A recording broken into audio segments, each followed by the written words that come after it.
ولا تعجل بالقرآن من قبل أن يقضى إليك وحيه وقل رب زدني علما. بسم الله الرحمن الرحيم. الحمد لله نحمده ونستعينه ونستغفره ونؤمن به ونتوكل عليه ونعوذ بالله من شرور أنفسنا ومن سيئات أعمالنا، من يهده الله فلا مضل له ومن يضلله فلا هادي له، ونشهد أن لا إله إلا الله وحده لا شريك له، ونشهد أن سيدنا وحبيبنا وسندنا ومولانا محمدا عبده ورسوله صلى الله تبارك وتعالى على خير خلقه وعلى آله وصحبه أجمعين. أما بعد، فأعوذ بالله من الشيطان الرجيم. بسم الله الرحمن الرحيم. ألم تر كيف فعل ربك بأصحاب الفيل ألم يجعل كيدهم في تضليل وأرسل عليهم طيرا أبابيل ترميهم بحجارة من سجيل فجعلهم كعصف مأكول. صدق الله العظيم. 3 مرتبہ درود شریف پڑھ لیجیے. بسم اللہ الرحمن الرحیم. اللہم صلی علی محمد اللہم بارک علی محمد وعلی آل محمد کما بارکت علی ابراہیم. انشاءاللہ جو بیانات ہے آج سے وہ عشاء کے بعد، اب سے وہ عشاء کے بعد ہوں گے انشاءاللہ. تو الحمدللہ اللہ سبحانہ وتعالیٰ کے فضل سے جس بات کو ہم نے شروع کیا تھا وہ ہے سیرت پاک محمد صلی اللہ علیہ وسلم. اور پچھلے مجلس میں ہم نے آپ صلی اللہ علیہ وسلم کے حلیہ مبارک کے متعلق گفتگو کی تھی، یعنی آپ صلی اللہ علیہ وسلم کا جو ظاہری شکل و صورت ہے اس پر بات ہوئی تھی. اب اس سے آگے چلتے ہوئے اب جس کے متعلق ہم بات کریں گے وہ یہ ہے کہ آپ صلی اللہ علیہ وسلم کی ولادت باسعادت کے متعلق. تو سب سے پہلے یہ جانیں کہ آپ صلی اللہ علیہ وسلم جس سال میں پیدا ہوئے اس سال کو عام فیل کہا جاتا ہے، یعنی ہاتھی کا سال. انگلش میں ہم کہیں گے ایئر آف دا ایلیفنٹ. یہ وہ سال ہے جس میں آپ صلی اللہ علیہ وسلم پیدا ہوئے. اب اس کی حقیقت یہ ہے کہ اس سال کو عام فیل کیوں کہا جاتا ہے، تو واقعہ یہ ہے کہ ایک آدمی تھا جو یمن میں رہتا تھا اور اس کا نام تھا ابرہہ. اور ابرہہ نے جب دیکھا کہ جو مکہ کے لوگ ہیں،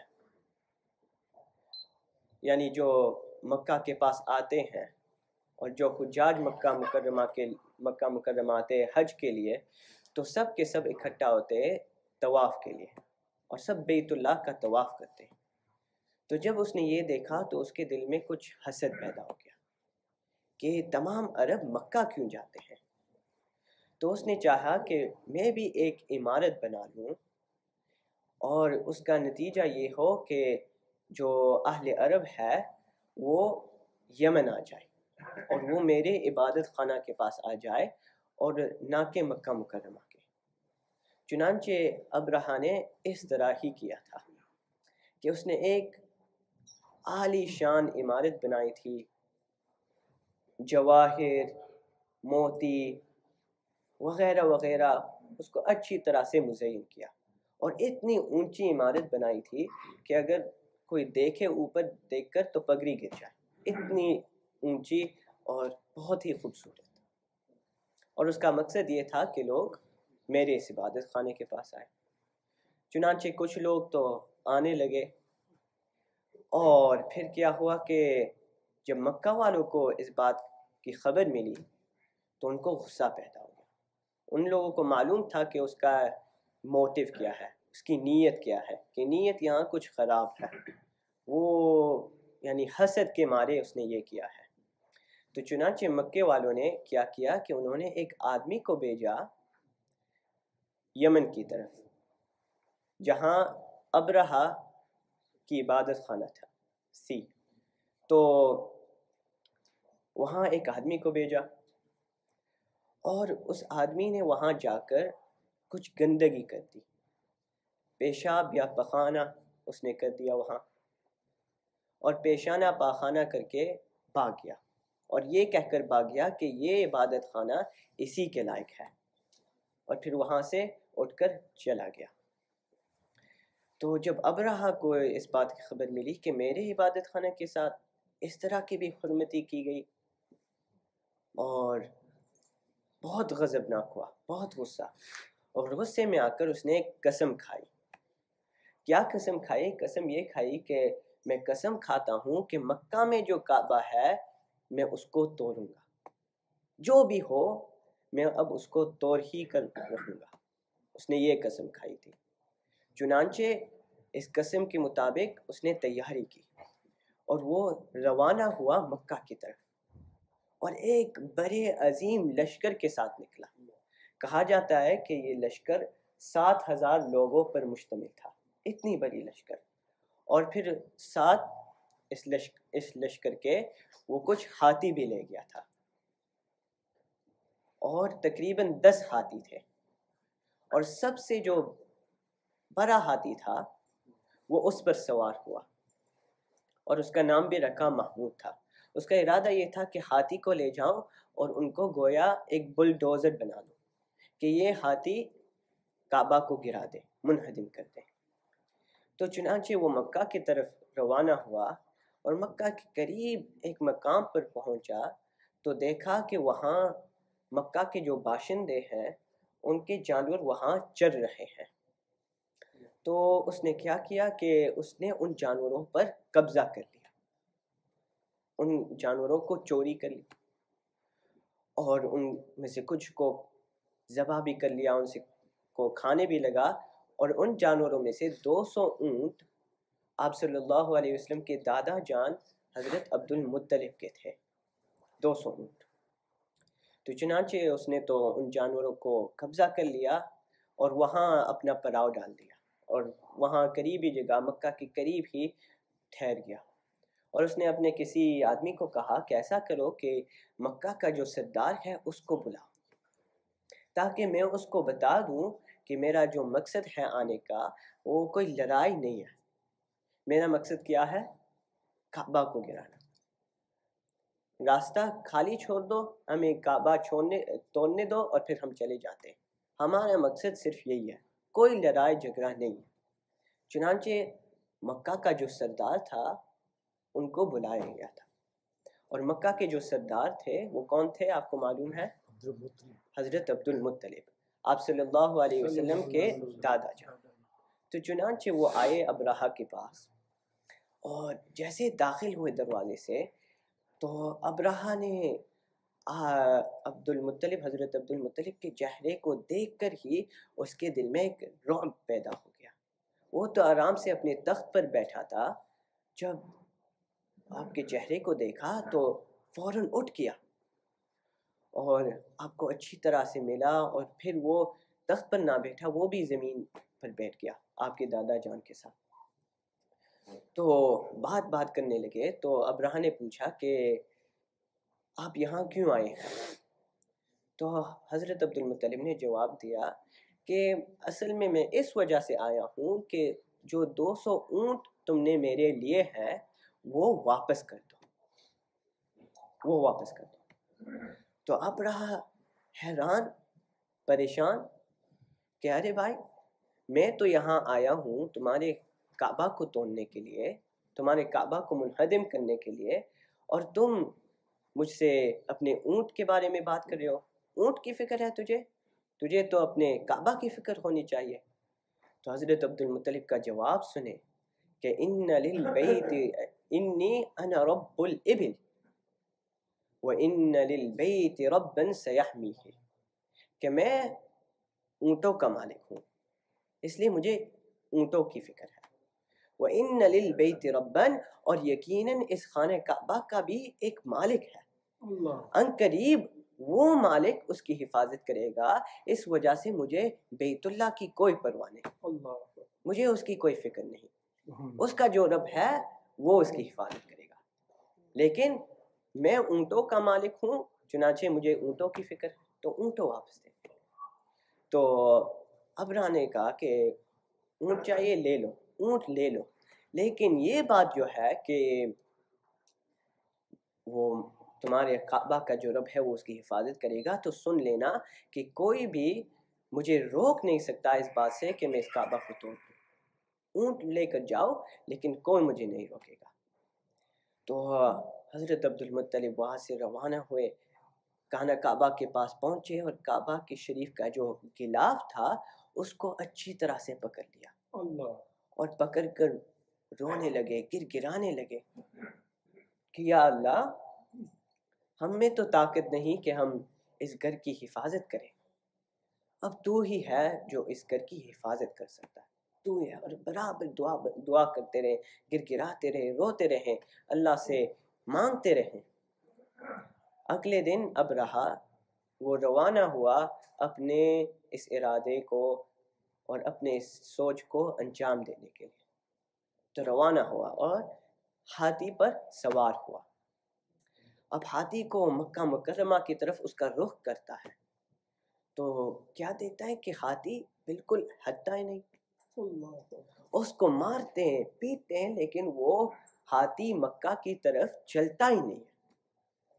پھر کیا کرتے ہیں کہ اس ہاتھی کو پیچھے دوبارہ یمن کی طرف اس کا رخ کرتے ہیں، تو کیا دیکھتے ہیں کہ اب وہ ہاتھی جو ایک سیکنڈ پہلے وہ ہل نہیں رہا تھا وہ بھاگنے لگتا ہے۔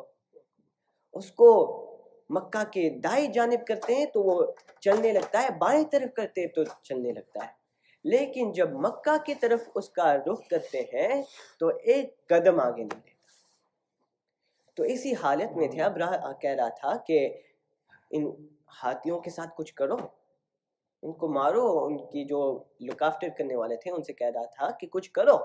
اسی حالت میں کیا دیکھتے ہیں کہ آسمان میں چھوٹے چھوٹے پرندے کی جماعت آئی، اور پرندے کی جو چونچ ہے، چونچ میں ایک پتھر ہے، اور اس کے جو پنجے ہیں یعنی کلوز ہے اس میں بھی پتھر لیے ہوئے ہیں، اور پھر وہ کیا کرتے ہیں کہ اوپر سے پتھر برسا رہے ہیں، یہ چھوٹے چھوٹے پرندے، سبحان اللہ، اور پتھر گرتا ہے کہ جو لوگ ہیں سمجھ لے کہ فوراً مر جاتے ہیں، یا اگر مر نہیں جاتے ہیں تو ان پر ایک بیماری لگ جاتی ہے کہ خون نکلتا ہے، پیپ نکلتا ہے۔ چنانچہ ابرہہ ان لوگوں میں سے تھا جو بچ گیا تھا، جو فوراً نہیں مرا تھا، یہاں تک کہ وہ وہاں سے بھاگتا یمن پہنچ گیا، کہ اللہ سبحانہ وتعالیٰ کو یمن والوں کو بھی عبرت دینی تھی کہ دیکھو میرے ساتھ یعنی پنگا لوگے تو اس طرح کا معاملہ ہوگا۔ تو وہ یمن پہنچا، اور یمن پہنچ کر یمن والے دیکھتے ہیں کہ اس کی جو حالت ہے، انگلی کٹی ہوئی، اس کے زخم سے، اس کے بدن سے خون نکل رہا ہے، پیپ نکل رہی ہے، اور کچھ دیر کے بعد وہ بھی مر جاتا ہے۔ اور اسی واقعے کے بارے میں قرآن کریم کی ایک سورت ہے، سورۃ الفیل۔ لفظ فیل یہ اصل میں کیا ہے؟ ہاتھی، ایلیفنٹ۔ تو قرآن کریم کی صورت ہے أَلَمْ تَرَ كَيْفَ فَعَلَ رَبُّكَ بِأَصْحَابِ الْفِيلِ، کہ کیا آپ نے دیکھا نہیں، یعنی کیا آپ جانتے نہیں، کیا آپ کو علم نہیں، کیونکہ یہ واقعہ بہت مشہور تھا، تمام عرب والے اس واقعے کو جانتے تھے۔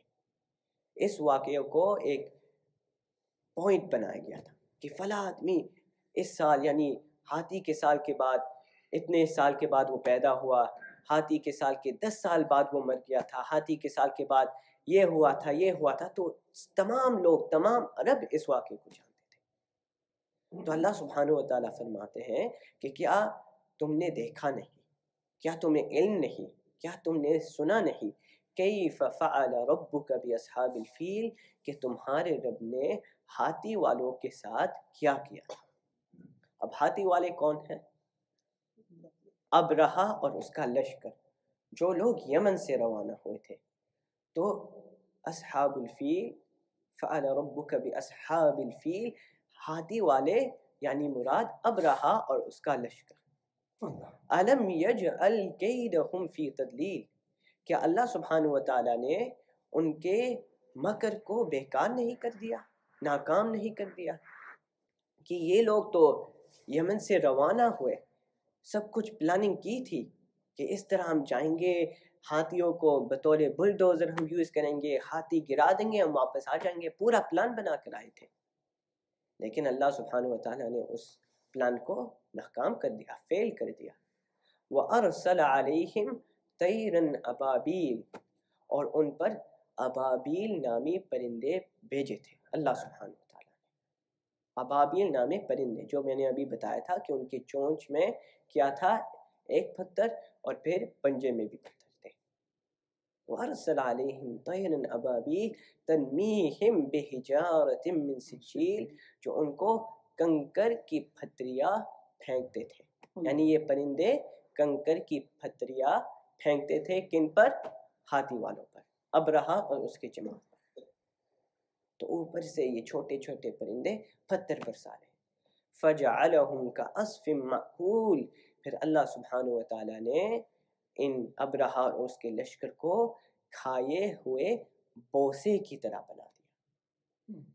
انگلش میں ہم کہیں گے ایٹن اسٹرو کی طرح، کہ آپ دیکھتے ہیں کہ کوئی جانور جو ہو، جب وہ اپنا گھاس وغیرہ کھائے تو جب کھاتا ہے تو کتنا بدصورت لگتا ہے، کہ کچھ کھاتا ہے تو اس کا ٹکڑا ٹکڑا ہو جاتا ہے، کچھ ادھر منتشر، کچھ ادھر بکھرا ہوا اور ٹکڑے ٹکڑے ادھر ادھر پڑے ہوئے ہیں. تو اللہ سبحانہ وتعالیٰ نے ابرہا اور اس کے لشکر کے ساتھ اسی طرح کا معاملہ کیا کہ ان کی لاشیں ادھر پڑی ہوئی، کسی کا خون ادھر پڑا ہوا، کسی کا خون ادھر پڑا ہوا. تو اللہ سبحانہ وتعالیٰ نے یہ صورت اس واقعے پر نازل فرمائی. اور یہ وہی سال ہے جس میں آپ صلی اللہ علیہ وسلم کی ولادت باسعادت ہوئی. مؤرخین فرماتے ہیں کہ اس واقعے کے تقریباً 50 دن بعد آپ صلی اللہ علیہ وسلم کی ولادت ہوئی. اور اللہ سبحانہ وتعالیٰ نے اس واقعے کو کیوں جاری کیا، تو اس میں بھی چند حکمتیں ہیں، لیکن سب سے ایک حکمت یہ سمجھ لیجئے، تاکہ کیونکہ اللہ سبحانہ وتعالیٰ کو بتانا تھا کہ مجھے کسی چیز کی ضرورت نہیں، نہ عامی کی. اگر مجھے اپنے گھر کی حفاظت کرنی ہے تو میں پرندوں کے ساتھ بھی کر سکتا ہوں. تو پھر جب یہ صورت نازل ہوئی تو یہ بطور تسلی آپ صلی اللہ علیہ وسلم کے لیے کہ یہ کفار آپ کے ساتھ کچھ نہیں کر سکتے، میں آپ کی مدد کروں گا. میں وہی ہوں جس نے اپنے گھر کی حفاظت کی تھی پرندوں کے ساتھ، تو اے میرے محبوب میں آپ کی بھی حفاظت کروں گا چاہے جو بھی طریقے سے ہو. تو آپ صلی اللہ علیہ وسلم 50 دن بعد پیدا ہوئے. اور جیسے کہ آپ لوگ جانتے ہیں کہ آپ صلی اللہ علیہ وسلم کے جو والد ماجد تھے، جن کا نام ہے حضرت عبداللہ، جب آپ صلی اللہ علیہ وسلم پیدا ہوئے تو حضرت عبداللہ کا انتقال ہو چکا تھا تقریباً 2 مہینے پہلے. تو آپ صلی اللہ علیہ وسلم پیدا ہوئے تو کون سے مہینے میں پیدا ہوئے؟ ربیع الاول کے مہینہ میں. اور جو وقت تھا وہ تھا صبح صادق کا وقت، صبح صادق کے وقت. اور کون سے دن پر آپ صلی اللہ علیہ وسلم پیدا ہوئے؟ منڈے کے دن، پیر کے دن. اسی وجہ سے میں کئی مرتبہ بتا چکا ہوں کہ آپ صلی اللہ علیہ وسلم سے پوچھا گیا کہ آپ منڈے روزہ کیوں رکھتے ہیں؟ تو آپ صلی اللہ علیہ وسلم نے جواب دیا، یہ وہی دن ہے جس میں میں پیدا ہوں، اور یہ وہی دن ہے جس میں سب سے پہلی وحی مجھ پر نازل ہوئی. اور پھر کسی دوسرے روایت میں ایک اور جواب بھی دیا ہے کہ منڈے اور تھرسڈے کے دن نامہ اعمال اللہ سبحانہ وتعالیٰ کے یہاں پیش کیے جاتے ہیں، تو میں چاہتا ہوں کہ میرے نامہ اعمال اس حال میں پیش کیے جائیں کہ میں روزے دار ہوں. تو آپ صلی اللہ علیہ وسلم منڈے کے دن پیدا ہوئے. اب تاریخ کیا ہے؟ مشہور آپ لوگ جانتے ہیں کون سی تاریخ ہے؟ 12 ربیع الاول. یہ مشہور ہے ہم لوگوں میں 12 ربیع الاول. لیکن جو جمہور محدثین ہیں وہ فرماتے ہیں کہ یعنی 12 ربیع الاول میں پیدا ہونا یہ کسی صحیح حدیث سے منقول نہیں ہے، بلکہ کچھ اسی وجہ سے یہ محدثین فرماتے ہیں کہ ان کے نزدیک یہ تھوڑا زیادہ صحیح معلوم ہوتا ہے کہ 8 ربیع الاول. تو چنانچہ آپ صلی اللہ علیہ وسلم پیدا ہوئے اور تقریباً 7 دن بعد آپ صلی اللہ علیہ وسلم کا عقیقہ کیا گیا. تو پھر بتایا گیا کہ اس بچے کا نام جو ہے وہ ہے محمد صلی اللہ علیہ وسلم، صلی اللہ علیہ وسلم. تو بتایا گیا کہ نام محمد صلی اللہ علیہ وسلم ہے. تو جو لوگ تھے، جو مکہ والے تھے، قریش تھے، وہ کچھ حیران تھے، پوچھنے لگے کہ محمد یہ کیسا نام ہے؟ یہ ایک ایسا نام ہے کہ ہم نے اس سے پہلے سنا نہیں ہے، نہ ہمارے جو باپ دادا تھے ان میں یہ نام بھی گزرا نہیں ہے، تو یہ کون سا نام ہے؟ تو آپ کے دادا حضرت عبد المطلب نے بتایا کہ اصل میں یہ نام میں نے اس وجہ سے رکھا کہ میں نے ایک خواب دیکھا تھا. خواب میں کیا دیکھتا ہوں کہ میرے پشت سے ایک زنجیر نکل رہا ہے، ایک چین وہ پشت سے نکل رہا ہے، اور اس کا ایک جانب، یعنی اس زنجیر کا ایک جانب مشرق کی طرف جا رہا ہے اور اس کا ایک جانب مغرب کی طرف جا رہا ہے، اور ایک جانب اس زنجیر کا زمین پر ہے اور ایک دوسرا جانب آسمانوں میں ہے. پھر خواب میں کیا دیکھتا ہوں کہ کچھ دیر بعد وہ زنجیر وہ درخت میں تبدیل ہو جاتی ہے، اور وہ درخت ایسا درخت ہے کہ اس کے ہر پتے پر ایک ایسا نور ہے، ایسا نور جو سورج کے روشنی سے بھی زیادہ ہے، بلکہ سورج کے روشنی سے 70 مرتبہ زائد ہے، 70 ٹائمز میں، اتنا نور ہے. تو پھر جب حضرت عبد المطلب نے معبرین سے خواب کی تعبیر پوچھی تو پھر بتایا کہ آپ کے پشت سے زنجیر نکلا تھا، پشت سے، تو اس کا مطلب ہے کہ آپ کی نسل سے ایک بچہ پیدا ہوگا. اور زنجیر ایک مشرق اور ایک مغرب میں، یعنی اس کا ایک جانب، تو اس کا مطلب ہے کہ مشرق سے لے کر مغرب تک جو لوگ ہوں گے سب کے سب اس بچے کی اتباع کریں گے. اور جو جانب زمین پر ہے اور دوسرا جانب آسمان میں ہے، تو اس کا مطلب ہے کہ زمین والے اس بچے کی تعریف کریں گے، لیکن صرف زمین والے بھی نہیں، اس کا ایک جانب آسمان میں ہے تو آسمان والے بھی اس بچے کی تعریف کریں گے. تو پھر یہ خواب یہ باعث ہوئی اس بات کی کہ آپ صلی اللہ علیہ وسلم کا نام رکھا جائے محمد، کیونکہ محمد کا کیا مطلب ہے؟ یہ اصل میں اگر ہم اچھی طرح سے دیکھیں تو میم ہا میم دال، تو اس میں جو لفظ نکلتا ہے وہ کیا ہے؟ حمد. محمد سے کیا نکلتا ہے؟ حمد، جس کا مطلب ہے تعریف. اور محمد کا جو مطلب ہے وہ ہے بار بار تعریف کیا. سبحان اللہ. تو جو ابو عبد المطلب نے نام رکھا کہ جب اس نے خواب میں دیکھا کہ اس بچے کی تعریف کی جائے گی آسمان میں اور زمین میں بھی، تو اس وجہ سے نام رکھا محمد. اور اسی طرح حضرت عبد المطلب نے ایک خواب دیکھا تو آپ کی والدہ ماجدہ نے بھی ایک خواب دیکھا تھا. خواب میں دیکھا کہ ایک فرشتہ آیا ہے اور حضرت آمنہ کو بتا رہا ہے کہ آپ کے بطن مبارک میں جو بچہ ہے وہ کوئی معمولی بچہ نہیں ہے، بلکہ یہ بچہ جو ہے وہ تمام لوگوں کا اور تمام انسانوں کا سردار بنے گا، اور اس کا نام رکھنا محمد. تو یہ آپ کی والدہ کو حکم دیا. یا چند روایتوں میں آتا ہے کہ بچہ کا نام رکھنا احمد. چنانچہ آپ صلی اللہ علیہ وسلم کے جو 2 ذاتی نام ہے وہ کیا ہے؟ محمد اور احمد. اسی طرح قرآن شریف میں بھی آیا ہے 28 سپارہ میں کہ غالباً عیسیٰ علیہ السلام ہے جنہوں نے بشارت دی اپنے لوگوں کو کہ میرے بعد ایک پیغمبر آئے گا، من بعد اسمہ احمد، اس کا نام احمد ہوگا. تو آپ صلی اللہ علیہ وسلم کے جو 2 ذاتی نام ہے وہ ہے محمد اور احمد. اور اس کے علاوہ بھی جو نام ہے جیسے آپ لوگ جانیں گے عاقب اور ماہی اور حاشر اور اسی طرح دوسرے علاوہ نام، یہ ذاتی نہیں ہے، یہ صفاتی نام ہے. تو آپ صلی اللہ علیہ وسلم کا نام رکھا گیا محمد صلی اللہ علیہ وسلم.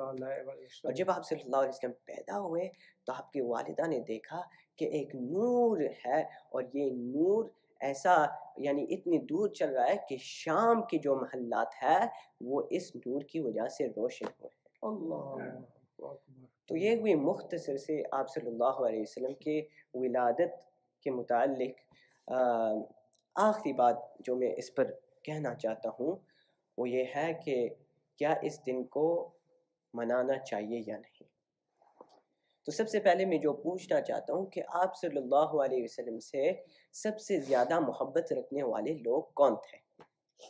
صحابہ کرام۔ اس میں کوئی شک نہیں ہے کہ صحابہ کرام اپنے جان دینے کے لیے تیار تھے، کہ جیسے کہ میں آپ لوگوں کے سامنے جب ہم کس کے بارے میں بات کر رہے تھے، علاج بالکئی کے بارے میں، کہ جب آپ صلی اللہ علیہ وسلم کے چہرے میں ایک زخم لگ گیا تھا اور ہیلمٹ کا ایک حصہ آپ کے چہرے میں لگ گیا تھا، تو ایک صحابی تھے کہ یا رسول اللہ میں اس لوہے کو نکال سکتا ہوں لیکن آپ کو کچھ تکلیف ہوگی، تو وہ کیا کرنے لگے، اس لوہے کو اپنے دانت سے نکالنے لگے، اور دانت سے نکال رہے ہیں تو نکالنے کی کوشش کر رہے ہیں کہ ایک دانت نکل گیا لیکن وہ چیز نہیں نکل رہی، لیکن دانت تو نکل گئی، لیکن پھر دوسری دانت اس سے بھی نہیں نکل رہی، تیسری دانت، چوتھی دانت، یہاں تک کہ میرے محبوب کا جو تکلیف ہے وہ آپ سے دور نہ ہو کہ دانت دینے کے لیے قربان۔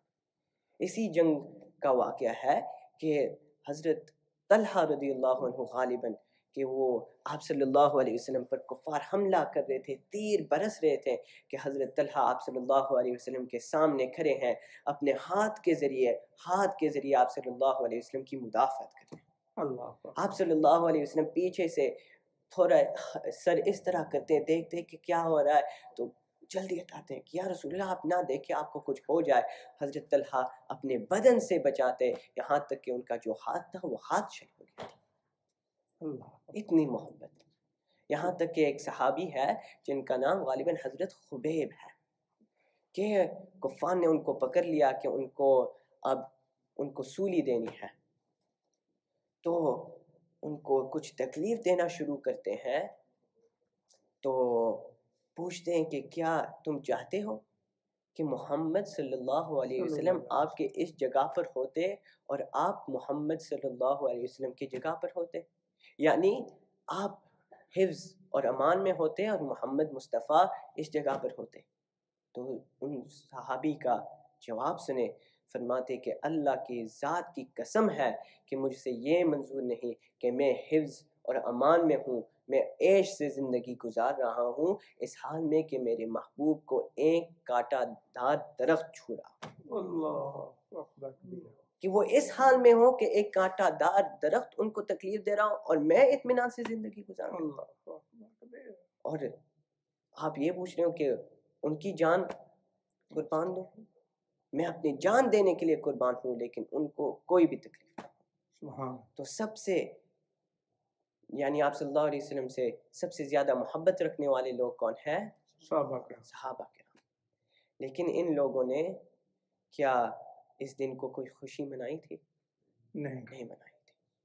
حضرت ابو بکر رضی اللہ عنہ کی خلافت کے 2 سال ہے، حضرت عمر کے 10 سال، حضرت عثمان کے 12 سال، حضرت علی کے 5 سال، ان 30 سالوں میں بھی کسی ایک خلیفہ نے اس دن کوئی خوشی نہیں منائی تھی، کوئی کام نہیں کیا تھا۔ تو میں بس اتنا سا مختصر رکھتا ہوں کہ نہ اس سے کوئی براتا ہوں، لیکن یہ صرف قابل سوچ بات ہے کہ اگر یہ واقعاً ایسا دن ہوتا جس میں خوشی منانی ہوتی، جس میں نعوذ باللہ لوگ کہتے ہیں کہ لوگ کہتے ہیں کہ یہ وہ دن ہے کہ جب آپ صلی اللہ علیہ وسلم پیدا ہوئے تو سب لوگ خوشی منا رہے تھے، صرف شیطان رو رہا تھا، تو آج جو خوشی نہیں مناتا ہے وہ شیطان کا دوست ہے۔ تو سب سے پہلے انگلی کس کی طرف جاتی ہے؟ صحابہ کرام رضی اللہ عنہ، کہ انہوں نے خوشی نہیں منائی تو نعوذ باللہ وہ کفار بن گئے۔ تو خوشی اصل میں وہ ہے جو صحابہ کرام نے خود بتایا ہے کہ سنتوں پر عمل کرنا، فرضوں پر عمل کرنا، ان باتوں پر عمل کرنا جن کو آپ صلی اللہ علیہ وسلم نے بتایا ہے۔ کہ ایک واقعہ ہے کہ حضرت ابن عمر رضی اللہ عنہ اپنے بیٹے سے کچھ بات کر رہے تھے، مسئلہ سمجھا رہے تھے اور فرما رہے تھے کہ رسول اللہ صلی اللہ علیہ وسلم نے اس طرح فرمایا ہے، کہ بیٹے نے جواب میں کچھ کہہ دیا کہ نہیں نہیں ایسا نہیں کر سکتے، تو حضرت ابن عمر رضی اللہ عنہ بہت غصے ہوئے کہ میں کہہ رہا ہوں کہ رسول اللہ صلی اللہ علیہ وسلم نے یہ بات فرمائی اور تم اپنی رائے قائم کر رہے ہو۔ پھر اتنے غصے ہوئے کہ اپنے بیٹے سے اس واقعے کے بعد دوبارہ بات ہی اتنے غصے۔ یہ ہے حقیقی عشق، سنتوں پر عمل کرو، کہ ایسے لوگ کہتے ہیں کہ یہ کرو، بتی رکھو، یہ عاشق رسول ہے، لیکن چہرے پر داڑھی نہیں ہے۔ اور میں آپ لوگوں کے سامنے وہ واقعہ بتا چکا ہوں کہ وہ ایک اللہ والے تھے، روزہ اقدس کے پاس سوچ رہے تھے کہ میں کچھ قریب جاؤں کہ ایک آواز سنائے گی کہ کہہ دو لوگوں کو، آپ صلی اللہ علیہ وسلم کی آواز سنی کہ کہہ دو لوگوں کو کہ جو میرے سنت پر عمل کرتا ہے وہ مجھ سے قریب ہے، لیکن جو میرے سنت پر عمل نہیں کرتا وہ مجھ سے دور ہے، اگرچہ وہ میرے جالیوں کو پکڑ رہا ہے۔ اللہ اکبر۔ تو جو میرے سنت پر عمل کرتا ہے وہ مجھ سے قریب ہے، اگرچہ 1000 میلوں دور ہو، لیکن جو میرے سنت پر عمل نہیں کرتا وہ مجھ سے دور ہے، اگرچہ بالکل ظاہراً میرے سامنے ہو۔ تو اللہ سبحانہ وتعالیٰ مجھے اور آپ کو آپ صلی اللہ علیہ وسلم کی حقیقی محبت عطا فرمائے، اور کیا کہہ سکتے ہیں، اسی بات پر ہم ختم کر لیتے ہیں۔ انشاءاللہ اگلے مجلس میں اس سیرت پاک کو ہم جاری رکھیں گے۔ وآخر دعوانا ان الحمدللہ رب العالمین۔ بسم اللہ الرحمن الرحیم۔ ربنا آتنا فی الدنیا حسنہ وفی الآخرۃ حسنہ وقنا عذاب النار، رب اجعلنی مقیم الصلاۃ ومن ذریتی ربنا وتقبل دعاء، ربنا اغفر لی ولوالدی وللمؤمنین یوم یقوم الحساب۔ یا اللہ ہماری حاضری قبول فرما۔ یا اللہ جو لوگ یہاں بیٹھے ہیں سن رہے ہیں بیان کو، اللہ سبحانہ وتعالیٰ تم ان کے بیٹھنے کو قبول فرما۔ یا اللہ اسی طرح قیامت کے دن جس طرح ہم یہاں آپ صلی اللہ علیہ وسلم کے احادیث شریف کو سن رہے ہیں، اسی طرح قیامت کے دن ہمیں آپ صلی اللہ علیہ وسلم کے جماعت میں رکھنا۔ اور یا اللہ جب موت کا وقت قریب ہو اور نقشہ عجیب ہو اور سامنے روضہ حبیب ہو تو زبان پر کلمہ طیبہ نصیب ہو، اور آخری سانس کے ساتھ بآواز بلند کلمہ طیبہ لا الہ الا اللہ محمد رسول اللہ نصیب فرما۔ آمین آمین آمین یا رب العالمین۔